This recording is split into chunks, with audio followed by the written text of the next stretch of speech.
जय जय श्री हरि विष्णु। स्वागत है आपका संजीवनी धारा पर, जहां मंत्रों की शक्ति, कथाओं की अमृत धारा और भक्ति की गहराई हर आत्मा के अंतःकरण तक पहुंचती है।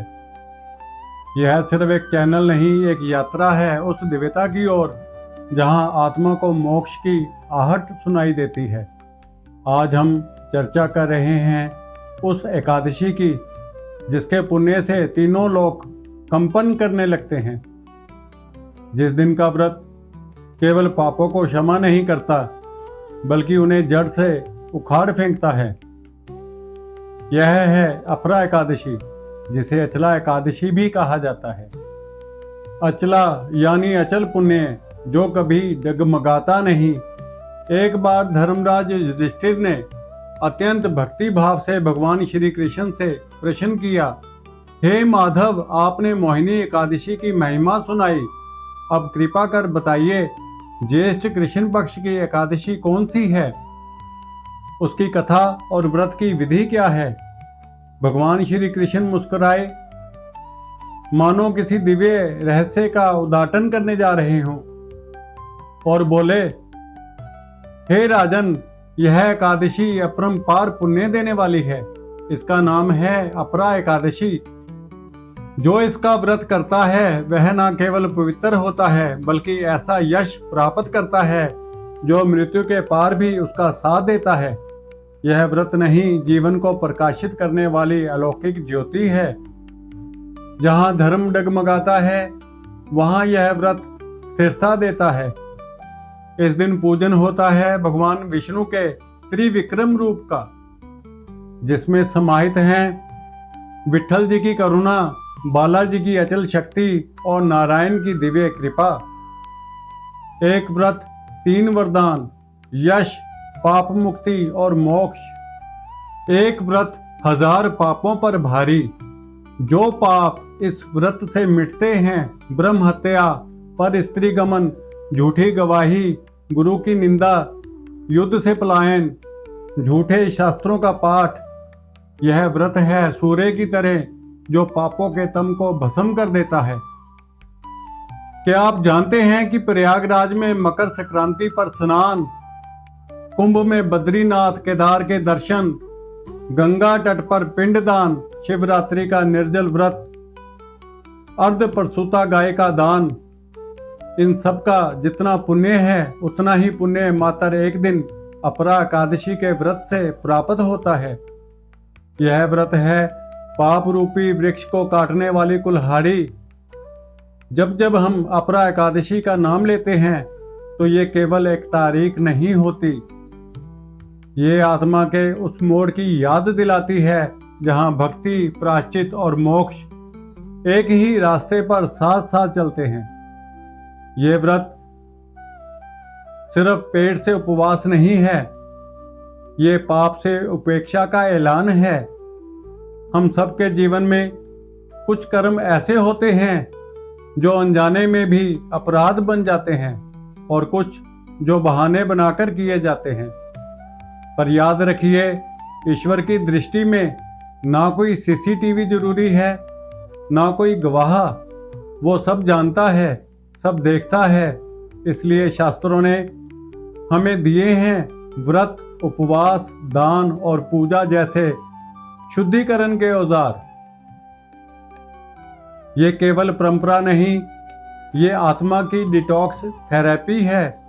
अपरा एकादशी वो तिथि है जब मनुष्य अपने भीतर उतरता है और वहां से ऊपर उठने की शुरुआत करता है। यह व्रत केवल शरीर को नहीं थकाता, यह अहंकार को भी भूखा रखता है। क्या कभी आपको ऐसा लगा है कि जीवन में एक नकारात्मक ऊर्जा है जिसका कोई नाम नहीं पर असर बहुत है?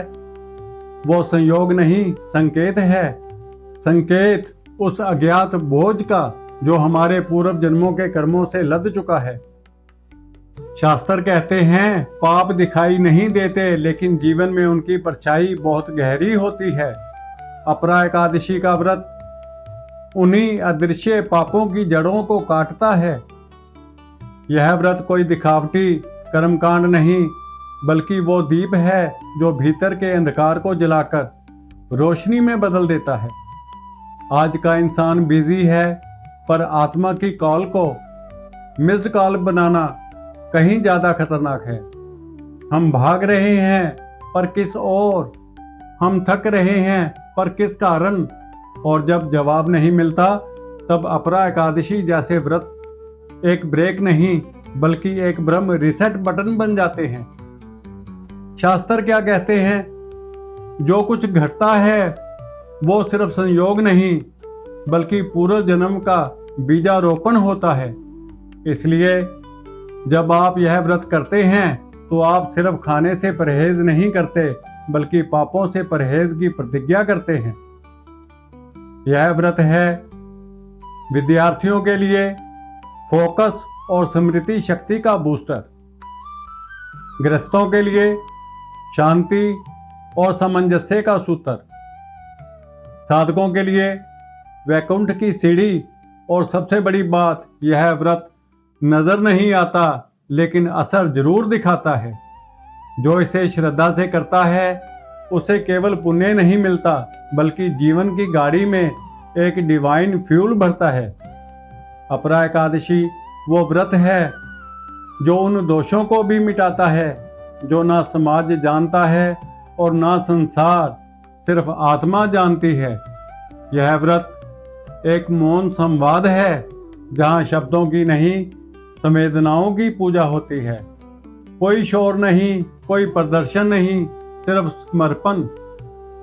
तो अब सवाल यह नहीं कि क्या हमें व्रत करना चाहिए, सवाल यह है कि और कितने जन्म चाहिए ये समझने के लिए कि आत्मा की भी सफाई जरूरी है। उत्तर है एक दिन एक व्रत, अपरा एकादशी। श्रद्धा से कीजिए, संयम से निभाइए और देखिए कैसे पाप गलते हैं और जीवन बदलता है। कल्पना कीजिए, जिस व्रत ने एक प्रेत आत्मा को भी स्वर्ग का द्वार दिखा दिया, वो एक जीवित आत्मा को कौन सा लोक नहीं दे सकता। अपरा एकादशी वो यज्ञ है जिसमें पापों की आहुति दी जाती है और पुनर्जन्म की अग्नि में आत्मा को तपाकर अमृत बनाया जाता है। अब आइए सुनते हैं एक ऐसी कथा जो दिखाती है कि यह व्रत न केवल जीवितों को पुण्य देता है, बल्कि मृत आत्माओं को भी मोक्ष प्रदान करता है। राजा महिध्वज धर्मात्मा और न्यायप्रिय शासक थे, लेकिन उनके भाई वज्रध्वज क्रूर और ईर्ष्यालु निकले। एक रात वज्रध्वज ने छल से अपने भाई की हत्या कर दी और शव को एक पीपल के नीचे गाड़ दिया। राजा की आत्मा असमय मृत्यु के कारण प्रेत बन गई और उसी वृक्ष पर भटकने लगी। जब अधर्म से धर्म का वध होता है तो आत्मा भी भटकती है। फिर वहां आए महान तपस्वी ऋषि धौम्य। अपनी तपोदृष्टि से उन्होंने उस प्रेत की पीड़ा देखी और उसकी कथा समझी। ऋषि ने अपरा एकादशी का व्रत किया और उसका पुण्य उस पीड़ित आत्मा को अर्पित कर दिया और चमत्कार हुआ। राजा महिध्वज को प्रेत योनि से मुक्ति मिली। वह दिव्य रूप में पुष्पक विमान पर बैठकर स्वर्ग लोक चले गए। जिस व्रत ने एक भटकी आत्मा को भी स्वर्ग भेज दिया, वह जीवितों के जीवन को कितना दिव्य बना सकता है, कल्पना कीजिए।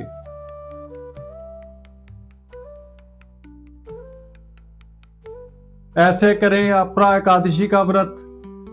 ब्रह्म मुहूर्त में उठें, स्नान करके व्रत का संकल्प लें। भगवान त्रिविक्रम का पूजन करें, तुलसी, दीप, धूप और नैवेद्य से। दिन भर फलाहार करें या निर्जल व्रत रखें। विष्णु सहस्रनाम, विष्णु चालीसा और भगवत गीता का पाठ करें। रात्रि जागरण करें, कथा सुने और भजन करें। द्वादशी के दिन व्रत का पालन करें, ब्राह्मण को भोजन और दान देकर। श्रद्धा से किया गया व्रत आत्मा का संपूर्ण परिष्कार कर देता है।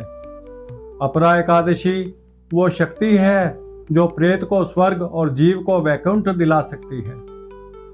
जो इस व्रत को सच्चे मन से करता है उसके सभी पाप नष्ट होते हैं, उसे अचल यश की प्राप्ति होती है और अंततः वह वैकुंठ धाम को प्राप्त करता है। अब समय है जागने का, अपरा एकादशी के दीप से अपने जीवन को आलोकित करने का। अगर यह कथा आपके मन को छू गई हो तो इस अद्भुत ज्ञान की धारा को आगे बढ़ाइए। लाइक करें, शेयर करें अपनों के साथ और सब्सक्राइब करें संजीवनी धारा को, जहां हर कथा, हर मंत्र और हर व्रत बनता है आपके आत्मिक विकास का सेतु। जय जय श्री हरि विष्णु। संजीवनी धारा, जहां हर कथा है संजीवनी, हर शब्द है साधना।